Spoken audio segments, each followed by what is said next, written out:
Let's bring back Halloween, they said. People love Halloween, they said. Michael Myers. Who does not love Michael Myers? Apparently, the director of this movie does not love Michael Myers. Let's get into talking about Halloween Ends, but if you've seen any other review or if you've spoken to anyone about this movie since it came out, you probably already know how this review is about to go. Yeah, today we're talking about Halloween Ends, and boy howdy, do I not hope it does.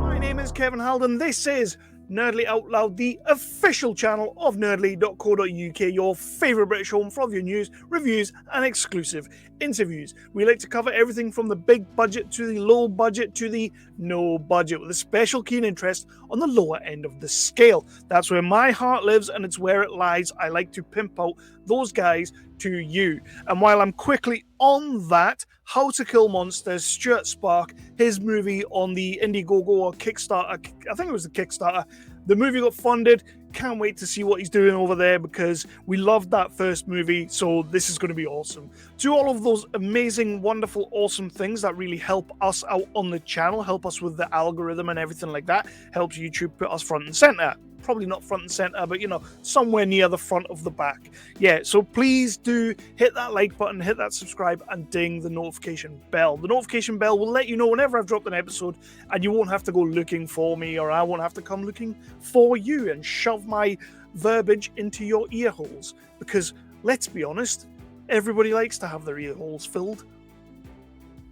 That was weird. We are talking about Halloween Ends, and I will tell you right now, there will be spoilers in this review. I really don't care. I've lost all interest in not giving spoilers for this movie because it's just terrible.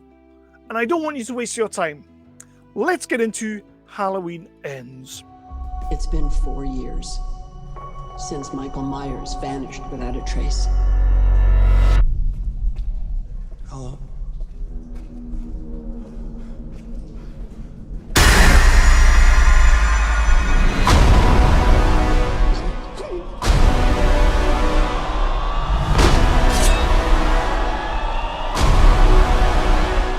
If you've been here before, you know the crack, you know how I like to roll. This is going to be pretty simple. I'm going to talk about the plot of the movie, I'll talk about the characters of the movie, I will talk about what I didn't like about the movie, and then I'll get into my final rating of Halloween Ends. It's going to be a bit of a mixed bag. I'll probably be all over the place, but you can't really talk about the plot of this film and not give things away. So again, I do tell you now, this is another warning. There will be spoilers ahead. Please don't kill me if you haven't seen the movie, but if you have seen the movie, hit me in the comments down below and let me know how bad you thought it was. But let's talk about that opening sequence first, where we meet young boy Corey Cunningham. He's a babysitter and he's going to look after this kid called Jeremy, I think it is. Now, The Curse of Michael Myers, I'm just trying to think of better Halloween movies. Curse of Michael Myers, by the way, better movie than this. People are still talking about Michael Myers as if he's still in the town, and the people of Haddonfield are still quite scared of him. Jeremy is a young lad who apparently still pisses his pants at the thought of Michael Myers, has to keep the light on at bedtime and stuff like that. So Corey's told this, and he's told that he has to kind of keep an eye on him. So the first thing he does is he sits down to watch John Carpenter's The Thing. And it's round about now that we find out that Jeremy's just a little bit of an asshole douchebag kid, and he's like trying to scare Corey because Corey's a little bit awkward as it goes. Stuff and things start to happen. There's a little bit of tension building. Jeremy plays a bit of a trick on Corey, kind of pretends he's been kidnapped by Michael Myers, hidden in the attic. Corey goes up into the attic. Long story short, he ends up kicking the door to get out of the attic. The kid falls over a balcony, smashes off the ground, kind of brutal. It's like 6 stories down. It's an awesome death. And you kind of think to yourself, wow, is that where we're going with this movie? I quite like this. This is pretty cool. But don't worry, dear viewer, it kind of just doesn't get any better from here. And we are going to be spending the bulk of this Halloween Michael Myers, Jamie Lee Curtis, Laurie Strode trilogy movie with brand new character Corey Cunningham, who nobody could really give 2 ounces of a fuck about, like, who is Corey Cunningham? Why do you introduce this main character to your franchise in what is essentially supposed to be the end of your film? And then we cut to like 3 years later, and everybody's sort of like, he's now kind of been ostracized, but he didn't go to jail because it wasn't manslaughter, because he didn't mean to do it. It was just the fact that he killed a kid. And to be honest, I kind of understand why everybody treats him like shit, why everyone's bullying him, because number one, he's just an awkward freak of a kid. Like, he is weird to start off with. But number two, he's killed a kid. Did the kid deserve it? I think he kind of did. But he killed a kid, so you kind of have to draw a line somewhere. So he's kind of just going around his normal everyday life, and he bumps into Laurie Strode. Because remember, people, Laurie Strode is a third-tier character in this movie. But don't worry, she's still higher than Michael Myers. So Laurie kind of takes a little bit of a shine to Corey in a way, and she kind of starts, like, weirdly kind of stalking him. Like, she can see that there's something there and there's something not quite right with this kid, and that becomes a little bit of an obsession. So much so that this weird kid, remember Laurie Strode, who for the last 40 years has been trying to avoid the shape, trying not to be killed by the shape, trying to stay away from all of that evilness? Yeah, she decides to bring this young kid that she presumes to be a little bit of a psycho into her home and hand him over to her granddaughter, because that's what you would do in this situation. And then the movie becomes a romantic comedy. It's not a romantic comedy, but there is a lot of romance in here. Corey kind of starts having a little bit of a thing with Alice, and their relationship begins to blossom. And within about 3 or 4 days, they are completely obsessed with each other, completely in love with each other, and would quite happily die for each other. But at the same time that this little relationship is blossoming, we also have another bromance happening to the side. Enter Michael Myers. Corey's obviously trying to stay away from his dark side, but he's finding that hard because he's kind of let it out by killing this kid at the start of the movie. And he ends up going down this little sewer tunnel, and we find out where Michael's been for the last years. He's been in a sewer tunnel, feeding off rats, probably sleeping next to used condoms and turds and stuff like that.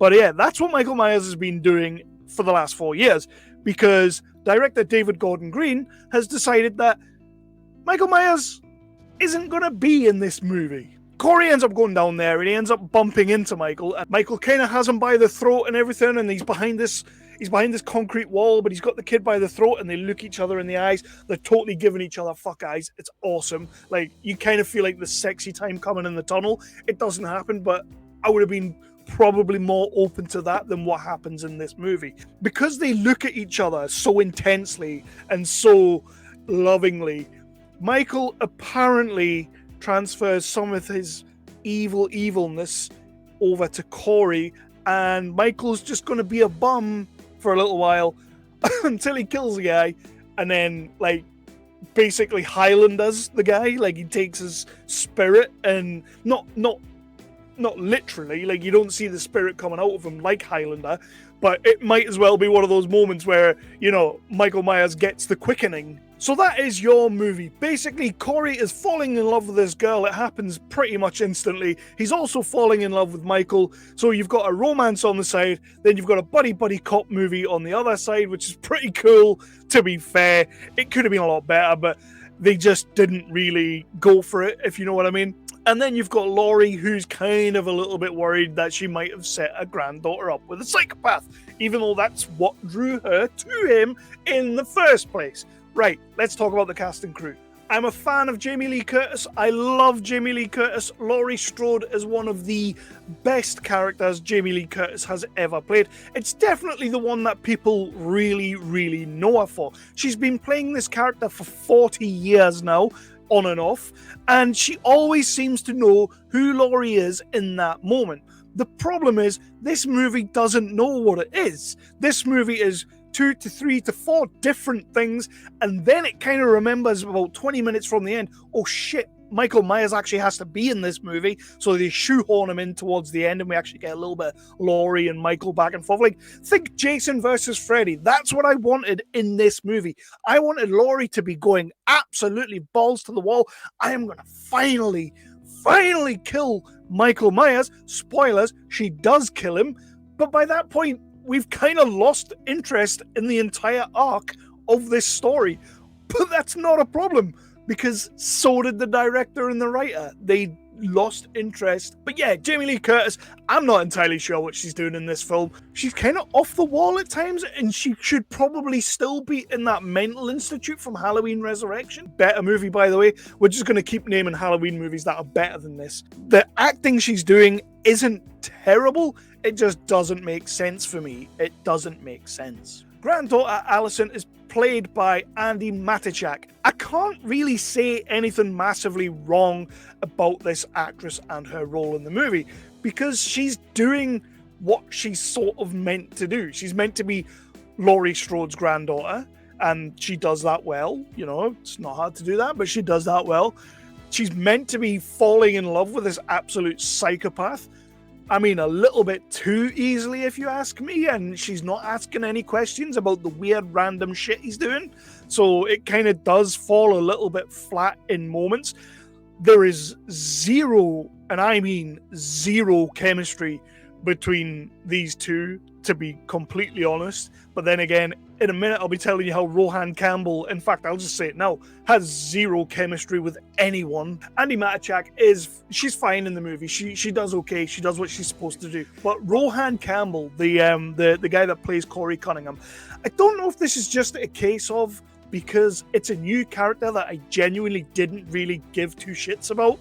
It's a character that shouldn't have been introduced in this third part of the trilogy, because he should have been in that first movie, or at least a part of the second movie. You know, it was just strange. It didn't make any sense to me. Like, I don't care about who Michael's going to pass the baton on to, who Michael's going to teach to be Michael. I did not care about that. For this movie, like, if this had been a completely standalone Halloween, if they'd Halloween 3'd this, by the way, better movie than this, if they'd Halloween 3'd this movie and made it its own standalone project where it's going to be Halloween, but Michael's passed the baton to this kid, and this kid's now going to be in his own movie, he's going to be doing his own thing. You know, like, the spirit of Michael is kind of, you know how they say there are three different Jokers, or the Joker is everyone. Like, Michael could be everyone. He could be any psychopath.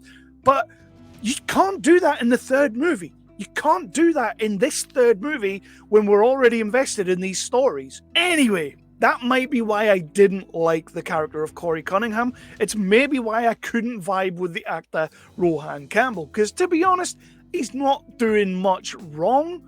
It's just, I don't get it. I don't get why he's in this movie. I don't get why I'm supposed to care about him being in this movie. And 20 minutes from the end, when they realize that, oh crap, we actually have to have Laurie face off against Michael, they kill Corey Cunningham 20 minutes from the end of this movie. So this isn't a passing of the baton. There's always some sort of shenanigans that goes on to bring Michael back, so I guess they could bring Corey back if they wanted to. I really hope they bloody don't. It makes no sense, because now I feel like you have no plan whatsoever. Will Patton's back! Yay! For about as much time as Michael Myers is in the movie. Another character you've built up over the last two movies, made us care something for, and then do nothing with him in the third part. They did nothing. He literally turns up at the start, then he turns up at the end, sparks up a romance with Laurie, and we're supposed to care. Why would I care? I don't care. Let's talk about why I didn't like. Honestly, I just didn't really like them. In fact, no, let me do that over. As a Halloween movie, and as a third part of this new Halloween trilogy that David Gordon Green's been giving us, as a part of that, when I really think about that, it's awful. It's just a bad movie. Like, plot-wise, it makes no sense. Storyline makes no sense. Dialogue makes no sense. We have things introduced that were never there. We're going down a road we were never going down.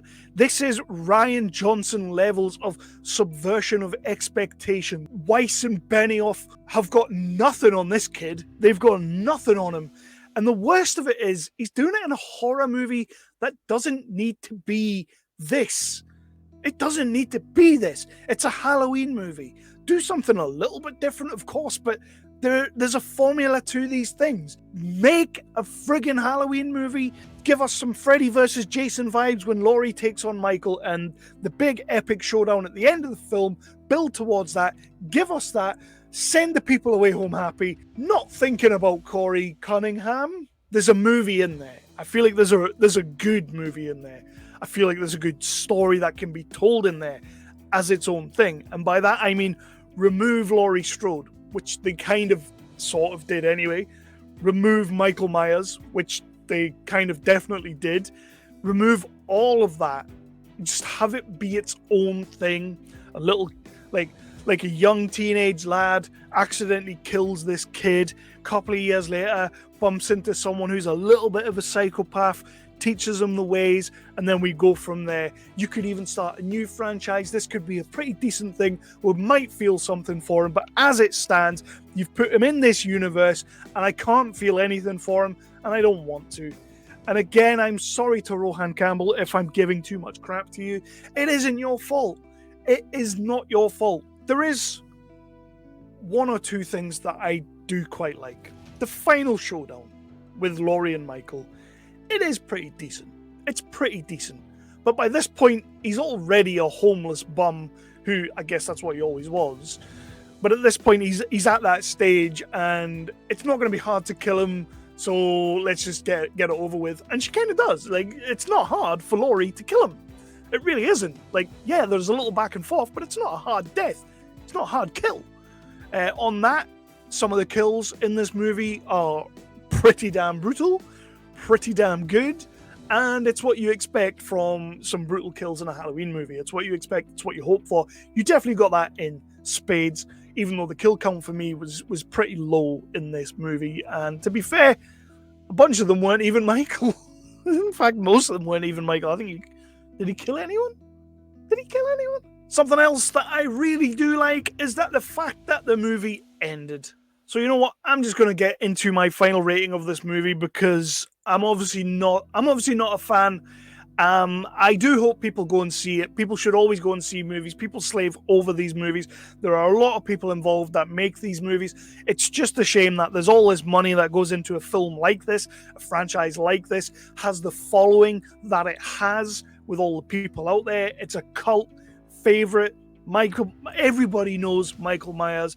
Everybody loves Michael Myers. And we just kind of have a movie that shits all over Michael Myers. It's one of those things like David Gordon Green kind of just sat there and he was like, I wonder what Michael Myers does in between Halloween movies. I'm going to show that. He just sits in a sewer and eats rats and lives with turds. That's what he does. He decided to show us that in this movie, what was meant to be the last movie of this trilogy. I don't know if it is. They'll probably find a way of bringing it back. I'm probably done with it. For me, this is easily the worst Halloween movie to date.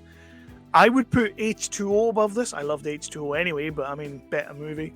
I would put Halloween Resurrections above this. You know, Busta Rhymes doing the kung fu and stuff. I put that movie above this. This movie, for me, it's the bottom of the pile for Halloween. And I'm going to give it a 2 out of 5. It's getting a 2 out of 5. And it literally gets that 2 out of 5 because people worked on this film. Actors worked on this film. Somebody wrote this film. Unfortunately, somebody wrote this film, or these 2 films, 3 films. You know, there's a lot of crew behind the scenes, and I don't want to absolutely destroy this film, although I kind of already have verbally destroyed this film. It's a 2 out of 5. It's worth a watch if you're a fan of the franchise. If you're a completionist, absolutely watch this movie. I just don't think that if you're a Halloween fan, you're going to enjoy it all that much. And if you do, happy days. Because it's been divisive. It's been mixed. I've seen people liking it. I've seen people hating it. It's great that it's even got a conversation going. So I'm all about that. Please check out the movie if you get a chance, which sounds kind of weird. But honestly, if you miss this one, you'll die happy anyway. You're not missing much. 2 out of 5. But my name has been Kevin Halden. This is Nerdly Out Loud, the official channel of nerdly.co.uk, your favourite British home for all your news, reviews, and exclusive interviews. Please do come back. I've got more reviews incoming. I've got more stuff incoming, and we will be rolling on like that. So I will leave you right now. But Halloween ends. 2 out of 5 for me. Jamie Lee Curtis, I don't know what you were doing. I hope you had fun doing it. And if this is your swan song to the Halloween franchise, let it be. I'm out.